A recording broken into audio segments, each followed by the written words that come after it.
Okay, today the question is, the Torah has a lot of rules about emotions. And they're both positive and negative. There are certain emotions that you should have at certain times and certain conditions.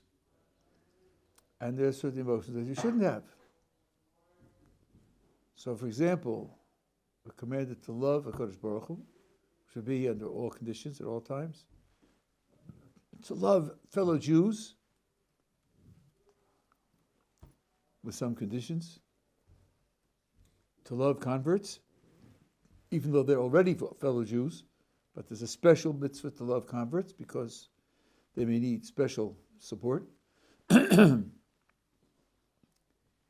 are verses that indicate love between husband and wife.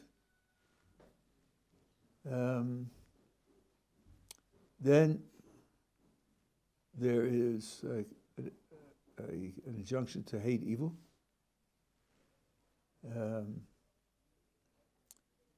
To trust the Kodesh Baruch Hu, bitachon, which has an emotional component of being calm and confident. And to rejoice in the holidays, and to rejoice in serving the Kodesh Baruch Hu, to serve Him, which means that if you do a mitzvah and you don't do it with joy, you haven't done the mitzvah in the ideal fashion. The Torah wants you to have the emotion of joy when you're serving Kodesh Baruch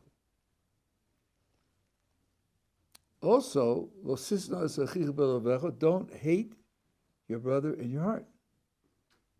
So, hating another Jew where it's not appropriate would be a violation of this rule, which is telling you not to have that emotion.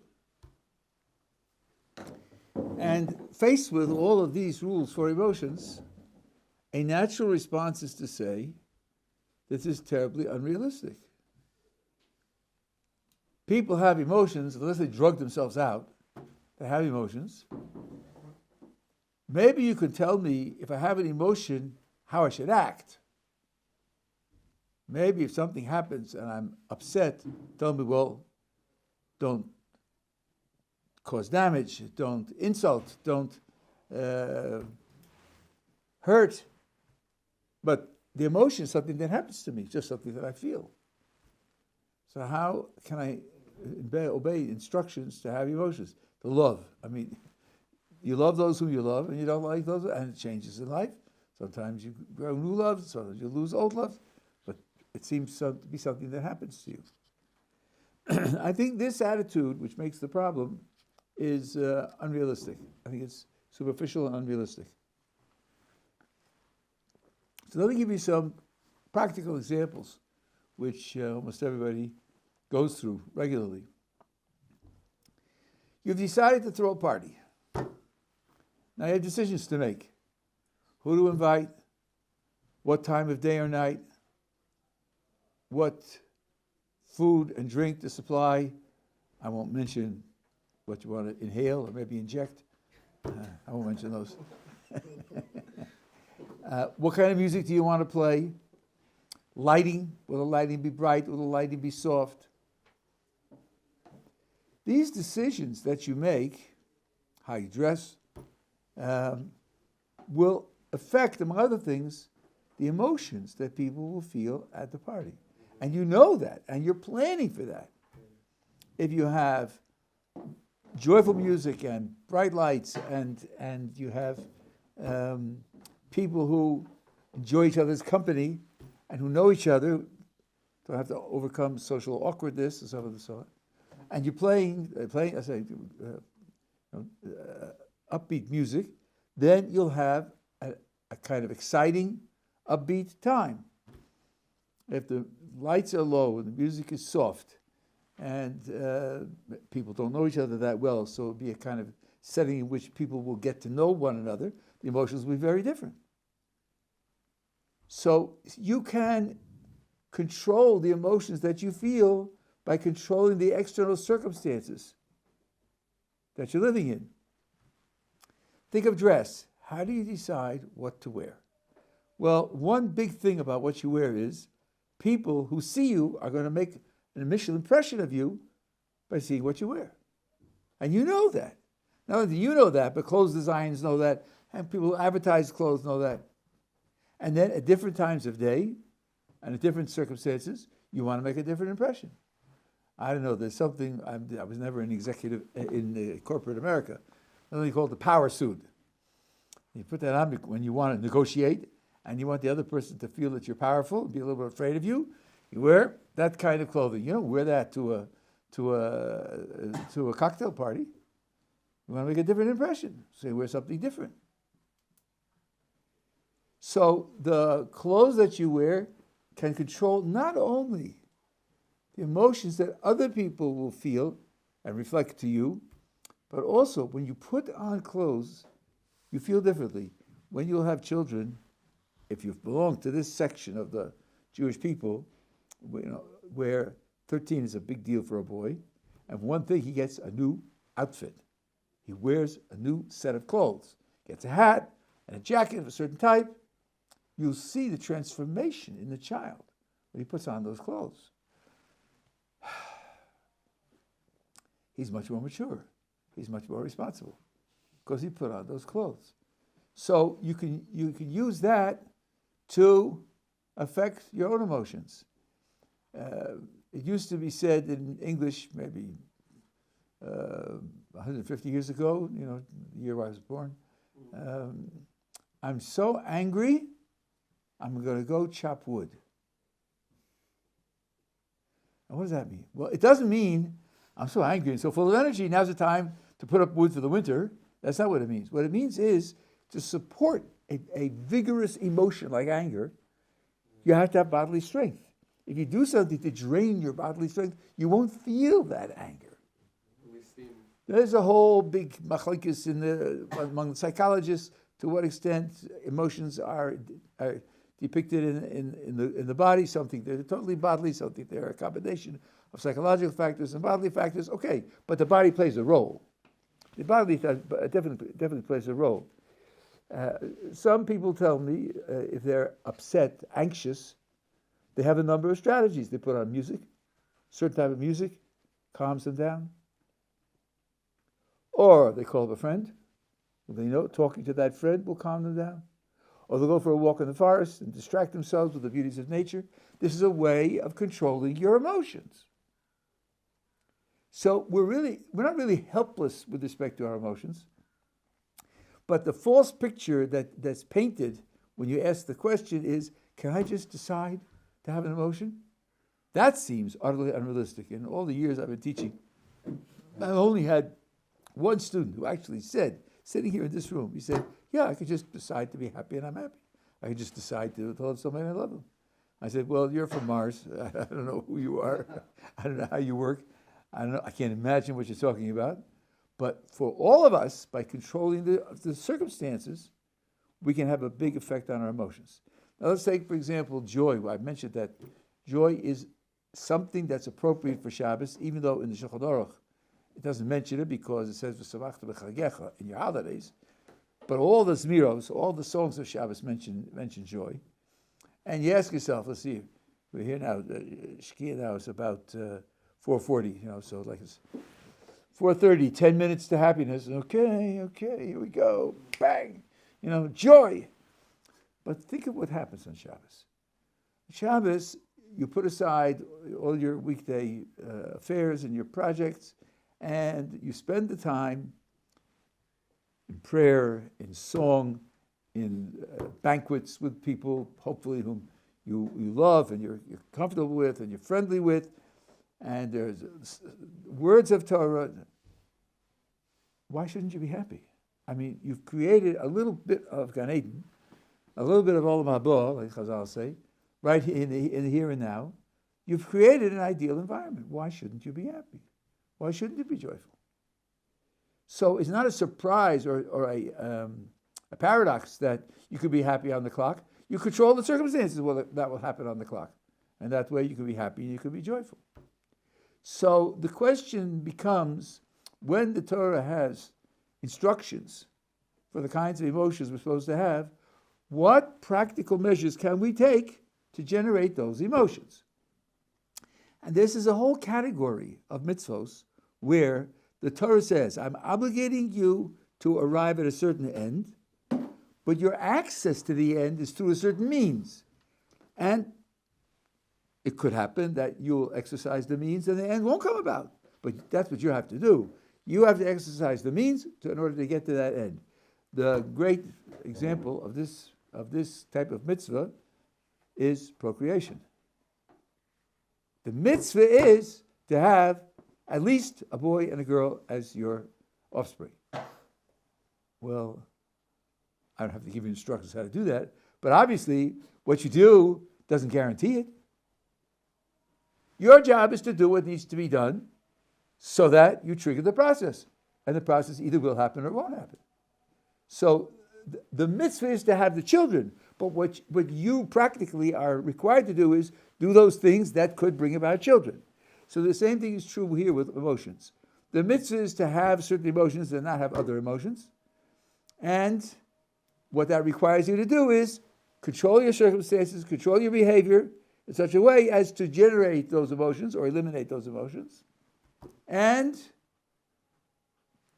whether the result will come or not, but that's what you have to do. So you're not helpless. You don't have total control, but you don't have total control over anything. You're not helpless, and the only question becomes, for each of these emotional rules, what practical access do I have to generating or preventing the prescribed emotions? Yeah.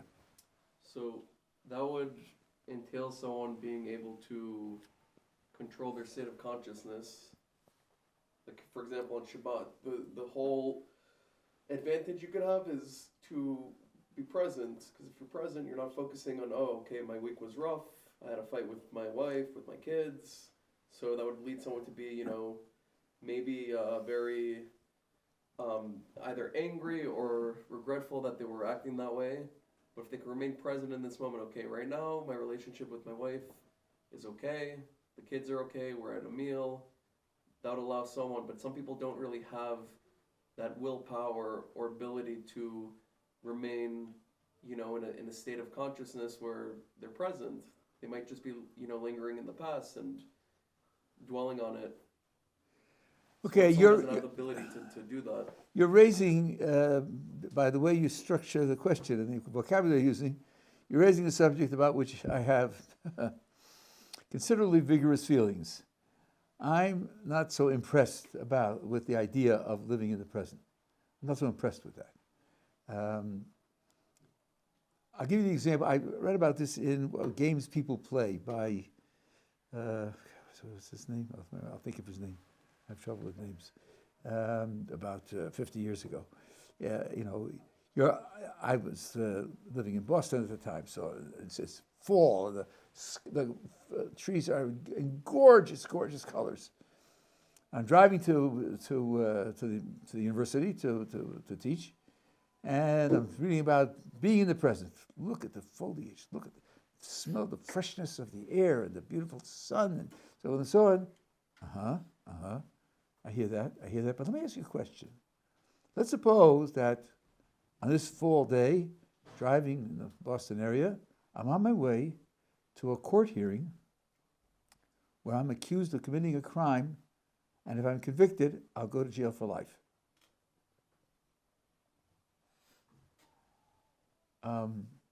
Isn't my preparation for the court hearing also part of the present? Just the fall? Just the colors of the leaves? Just the smell of the air? Oh, but the court hearing is going to be in 2 hours. So it's wrong to be thinking about how to defend myself against the accusation of crime? Mistake? Somewhat psychologically weak and inappropriate, not ideal? Golly, I don't know. It seems to me that if I really could improve what I'm going to do in 2 hours in the courtroom, that's probably the right thing to be thinking about, and not thinking about the leaves. In fact, right now is 2 hours before I'll be in the courtroom. That's what it is now. When I get to the court, I'll be there then. But now it's 2 hours before. 2 hours before is the time when you can prepare for the courtroom. Why is that less present than the leaves outside the window? Well, is that constructive? It makes you wait a anxious. second. Thinking about I think let this point sink in before I go to the next 3 points. Right? Now let's take, for example, you're sitting at the table, and you say, maybe I had a fight with my wife during the week, but right now, if I focus on the right now, focus on the right now. Do I take into account that she's my wife? Why? I mean, we got married 2 years ago. So am I not pushing myself back 2 years in time to think that she's my wife? Isn't the present itself inhabited by the past? Doesn't the past live in the present? All the relationships that you have with the people at the table are because of things that happened in the past and put you in that situation. How do you know what to talk to about her, with her?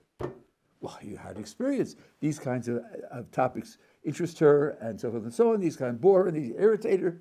Should I use what I know about her feelings in the past? Or should I forget them and just, live with her physical presence? This idea of sort of putting the present on a pedestal, I think, is a mistake.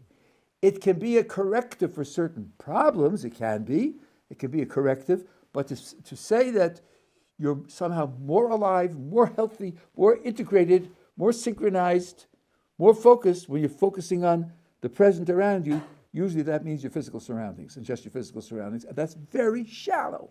It's very shallow. The real depth that things have around you is how they're connected to the past, present, and future. Why would you be excited about testing a substance which could be a miracle drug?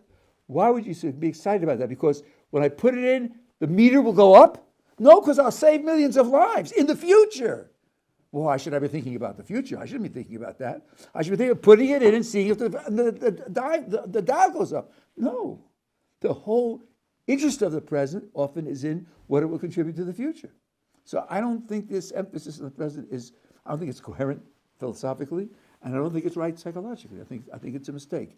As I say, it's not zero, but it's certainly not an ideal. That's the first thing that I would say. Certain things about the past you are supposed to abstract from. That's true. Certain things, but not everything. So, for example, it says, 6 days shall you do all your work, and the seventh day you shouldn't do work. Okay, it's not work, but it's a long story. But the commentators ask, you can't do all your work in 6 days? What do you mean 6 days, do all your work? And they say, when you come to Shabbos, you should feel there's nothing outstanding, nothing undone, no loose ends. It's as if everything is finished. I can tell you, I don't come from a religious background, and when I became religious in college. And I was wondering, when we came to the first exam period, I was doing it gradually. I wasn't fully religious, but I was working on it. Will I study on Shabbos for the exams or not? I had looked it up a little bit, and it wasn't clear whether I could or could not. So I hadn't made a decision one way or the other. I didn't make a decision. Came Friday night. We had the Friday night meal. We sang. And then Shabbos morning, we went to the chapel. We davened. We had a meal. And before I knew it, 25 hours went by. And I just lived the Shabbos atmosphere. And it didn't even occur to me to ask the question of whether I should study. It just wasn't there.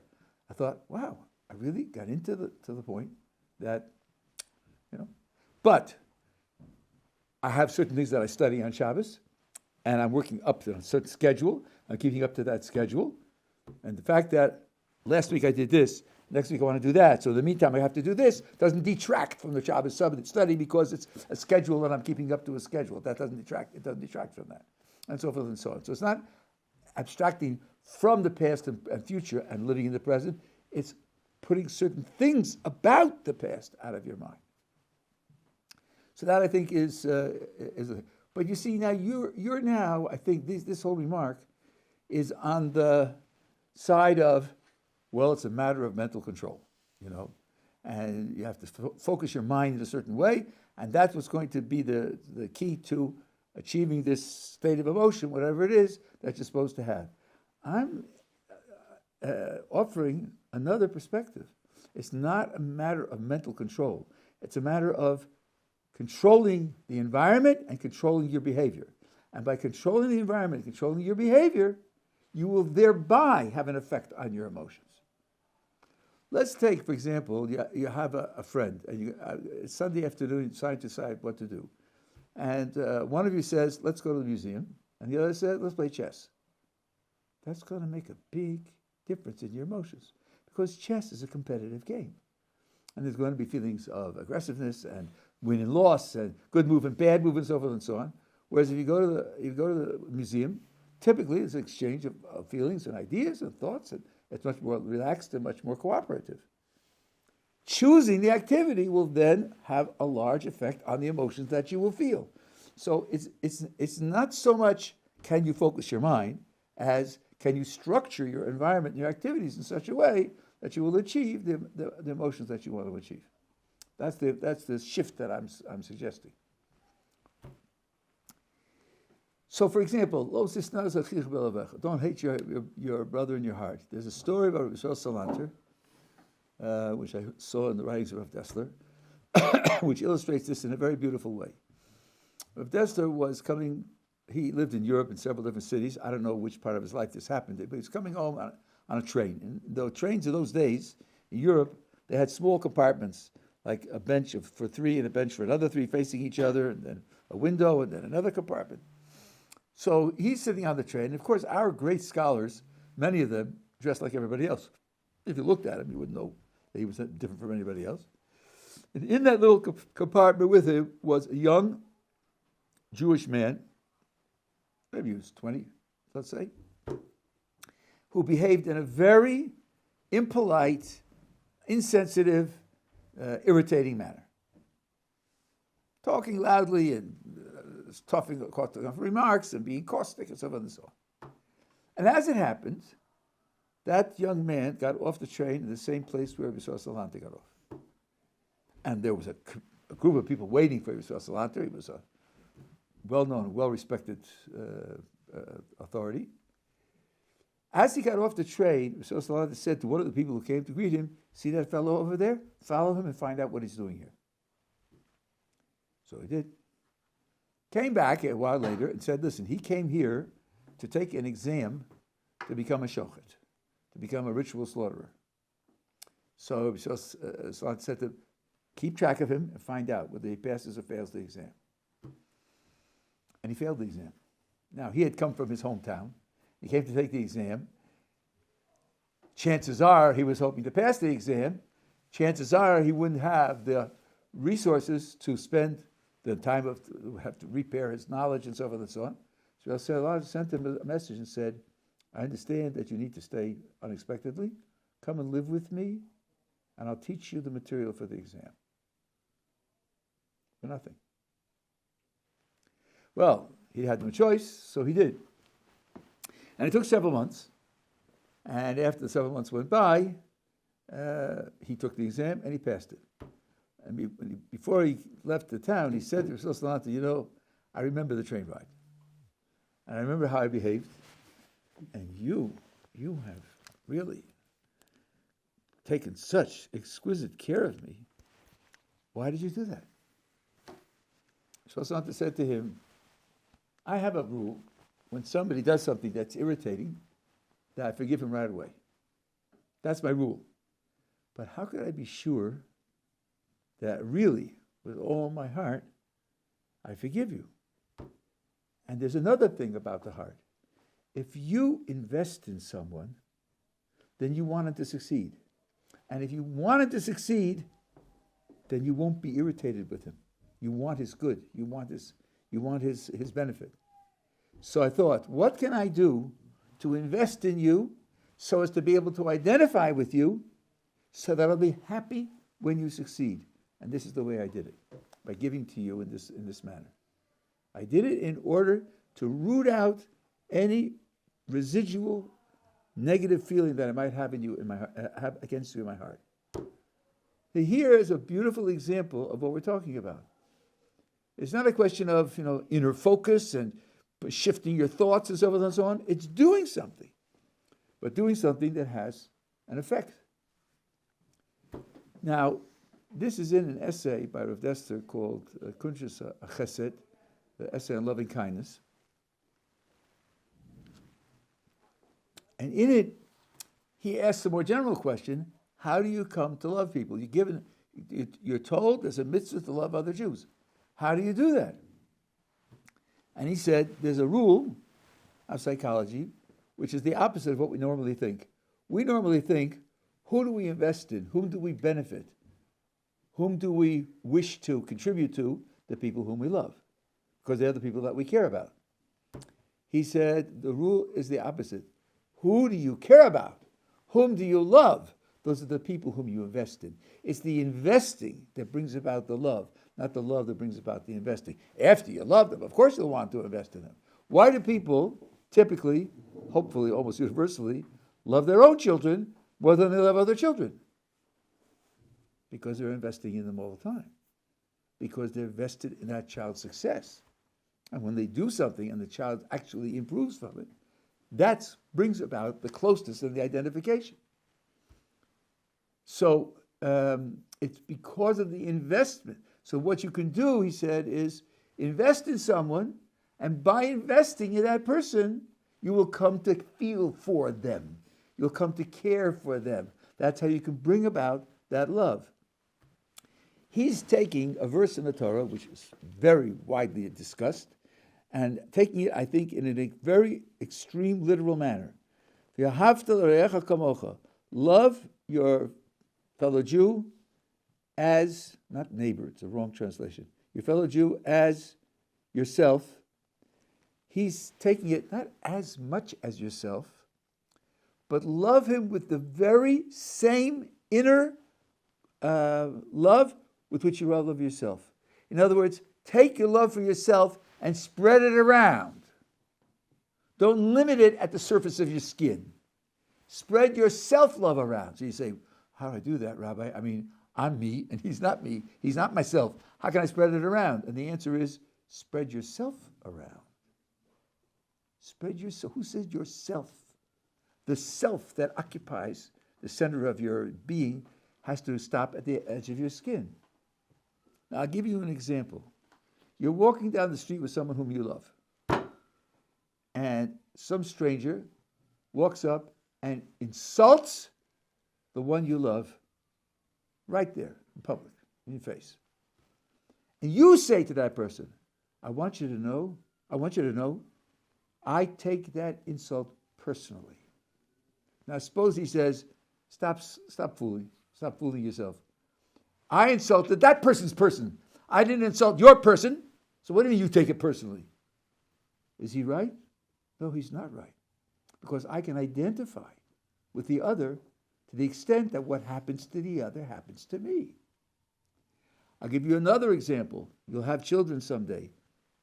Your 6-year-old will be in the class play, and they'll be sitting in the audience, and it's time for your 6-year-old to get up on the stage and recite his or her part, right? The child walks up on the stage and stands there and forgets the words. How do you feel?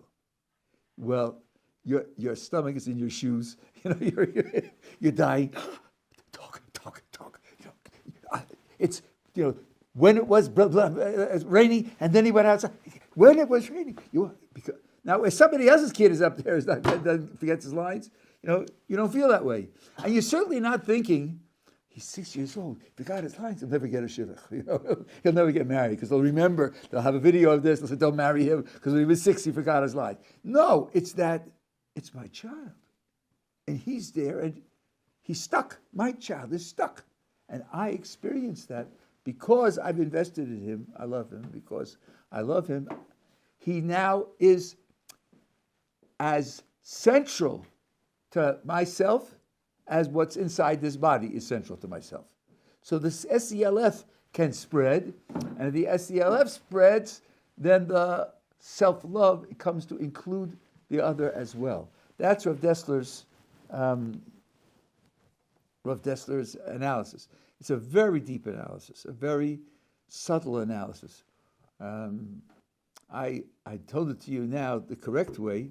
For years, I was worried about a kind of colonialism. I invest in him, so he becomes my colony. Of course, I want it to succeed because I want it to succeed. Right? But the trouble is that doesn't spread the self. That just spreads my possessions. But if you actually come to spread yourself, then your self-love includes the other, because the self now is a bigger self. That's what Rav Dessa says to do. So this is the element of how you would bring about love. There may be other svarim that have others, additional suggestions and so on and so on. But the theme is investing in the other. Now, I spoke about this in Denver, maybe it was 10 years ago, to a group of women, and one of the women asked, really, I think, the right question. She said, look, you said we have a mitzvah to love other Jews. How many other Jews can I invest in? I can invest the Jews that I come across. I can, some of them in my environment, but how am I going to love, she was in Denver, how am I going to love a Jew in New York, or in Eretz Israel, or in England? How am I going to love other Jews generally if this is the way you come to love people? So I said, that's a very good question. I'll think about it. I thought about it for a while. And I realized that there is one answer. I mean, there are maybe many answers that I don't know, but there's one answer that I do know, which can help.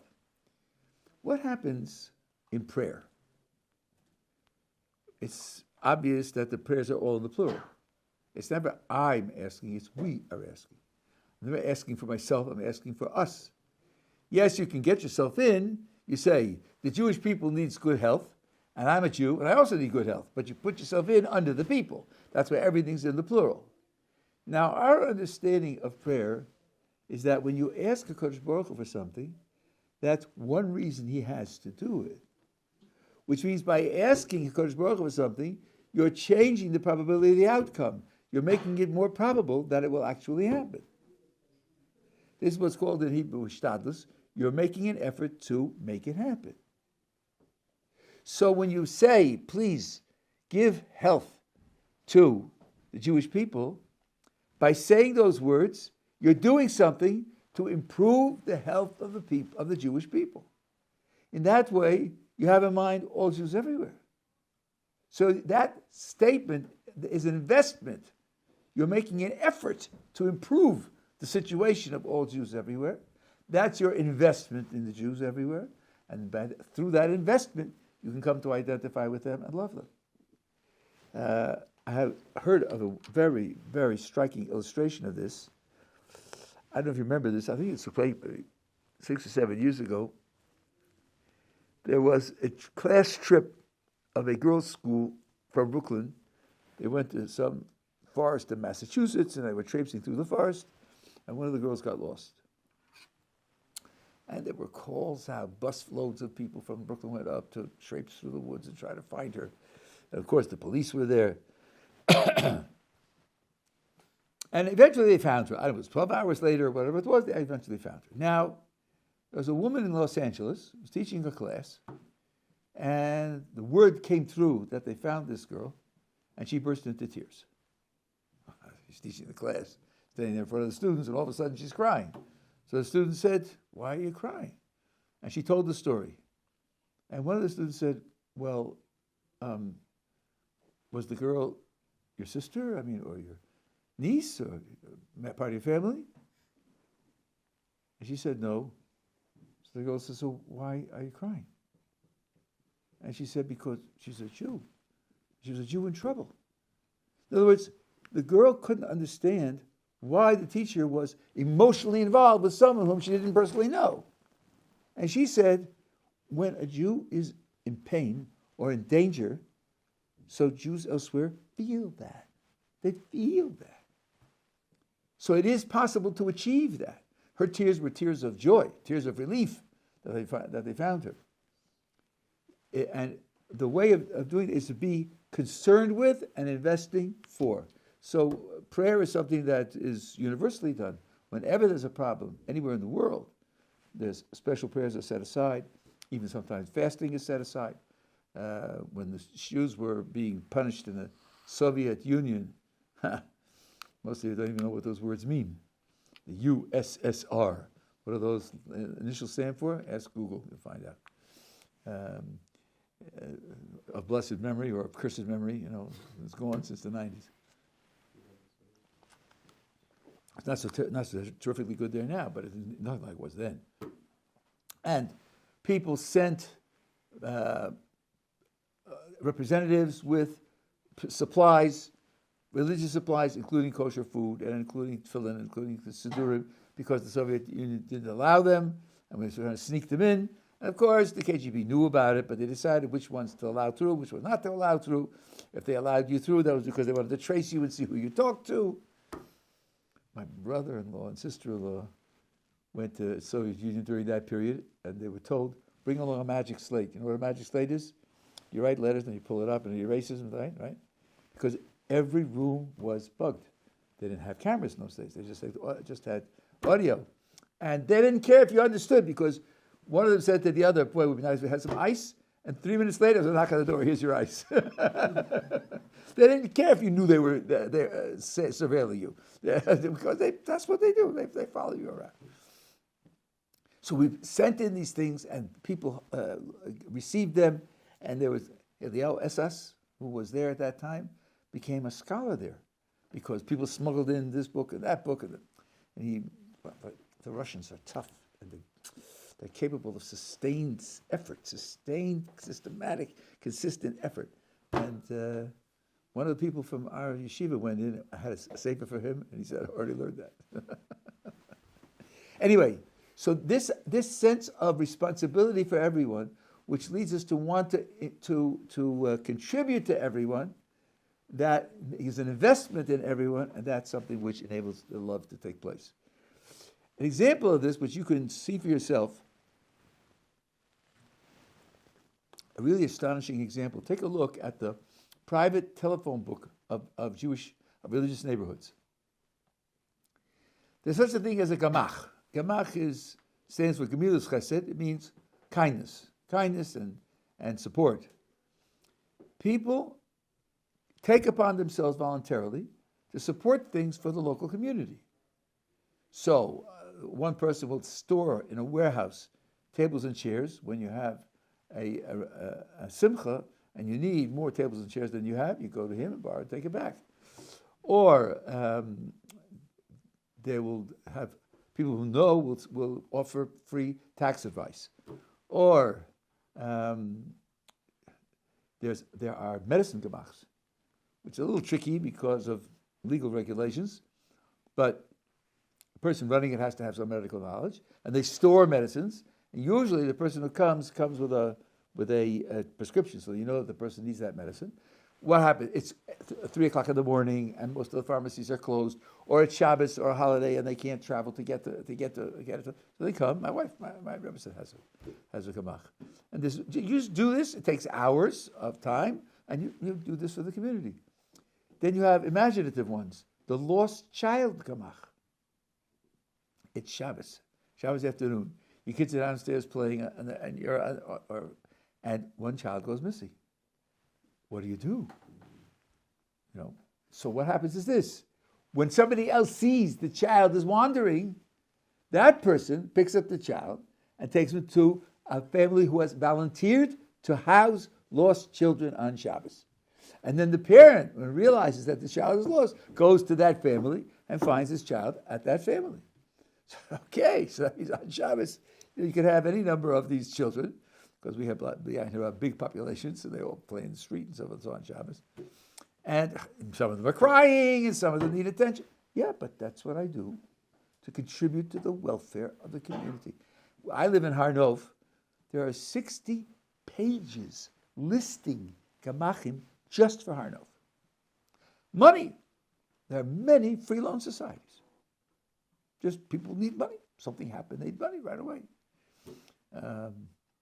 So for those people who are doing it, they're directly helping others.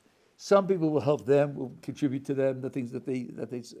So people are involved in a community-minded contribution to the quality of the community. That's an investment in the people in the community. So that's another way of acting out the love that you have. Lectures from communities have dozens and dozens of free lectures all the time, in every possible subject, in the community center, in the synagogues, the community centers, in people's homes. So there's a sense of thinking in terms of being a member of a community and contributing to a community. All of this is a way of building up this sense of love for the Jewish people as a whole. So this is an illustration of the idea. Now, what really should be done is to go through each of the emotions and to catalog the ways in which you can behaviorally access those emotions or stimulate those emotions or dampen the emotions that you shouldn't have. With respect to simcha, with joy,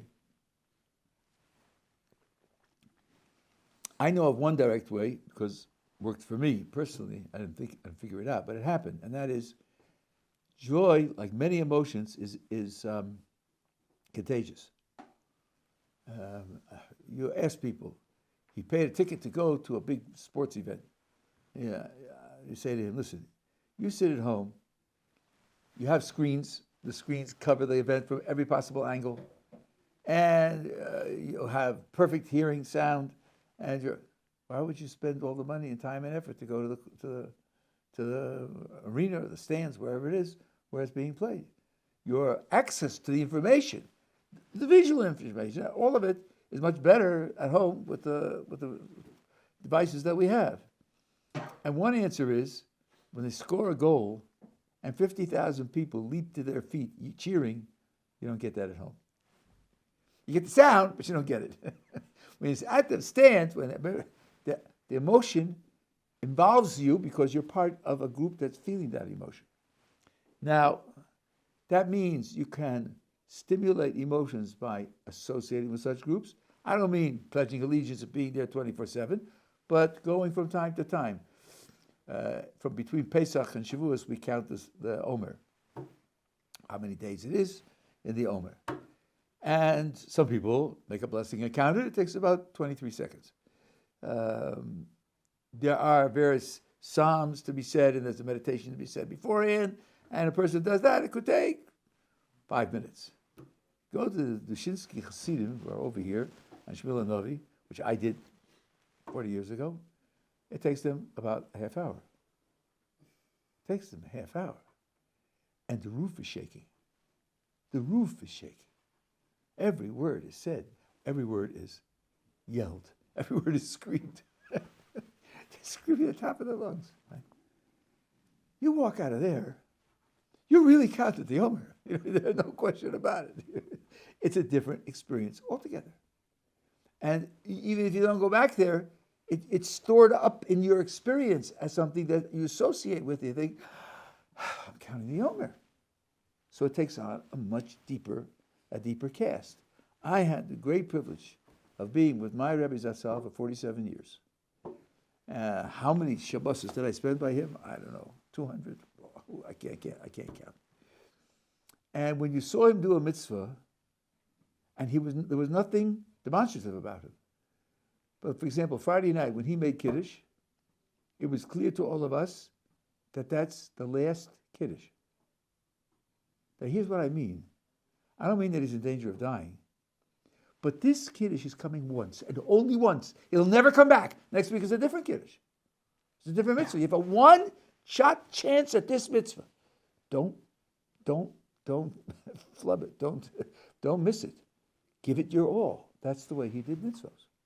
Not because he said loud, and not because he said long, but the concentration was there. Almost I would call a meditative concentration. He was invested in it, and the preciousness. You felt in him the preciousness of the mitzvah. Sukkahs, you live in the sukkah for 7 days, and use a little of an esrog for 6 days. And there are those who have a custom at the end of sukkahs to kiss them goodbye. I can see it in my mind's eye. In Boston, where he had his sukkah, he would go around and kiss the walls. Then he would get up on a ladder and kiss the schach. he would kiss the lulav and esrog goodbye. It was breathtaking. Again, not because it was demonstrative. He didn't flap his arms and didn't sigh and so forth and so on. No, he just did it with love. And then he went inside for Shmini Atzeres, Simchas Torah. He used to do hakafas on Shmini Atzeres also. So he shifted to the mood of the next holiday. But you see that, and you feel that emotion, some pale reflection of that emotion, and that way it becomes part of your emotional repertoire. So that when at the end of Sukkot, when I kiss the little Esrog goodbye, I feel some of that also. So accessing either the group experience or the experience of individuals is a way to feel those emotions. You went to this demonstration that we had a couple of months ago, right?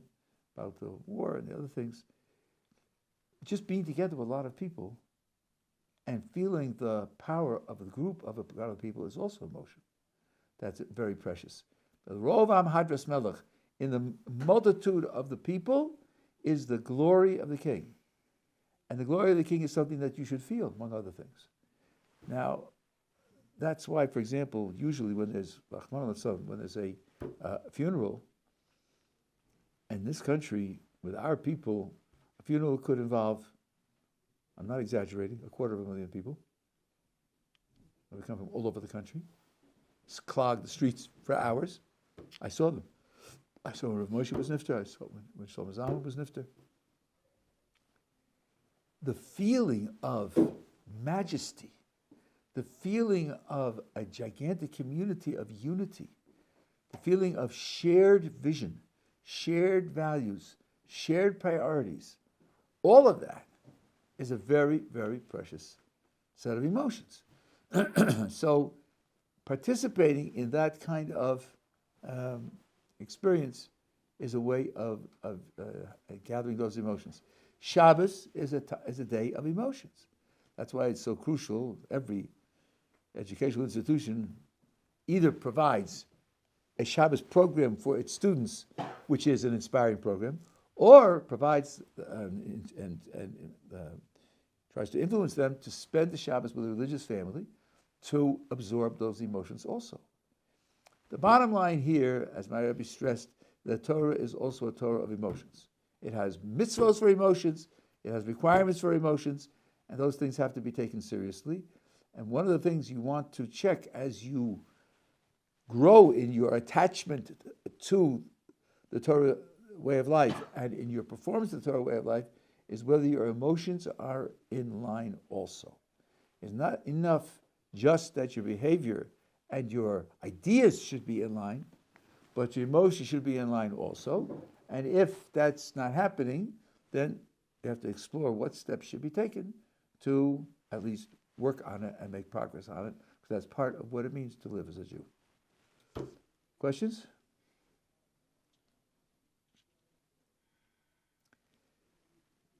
Okay, so have a wonderful Shabbos, and I'll see you, Mr. Hashem, on Sunday.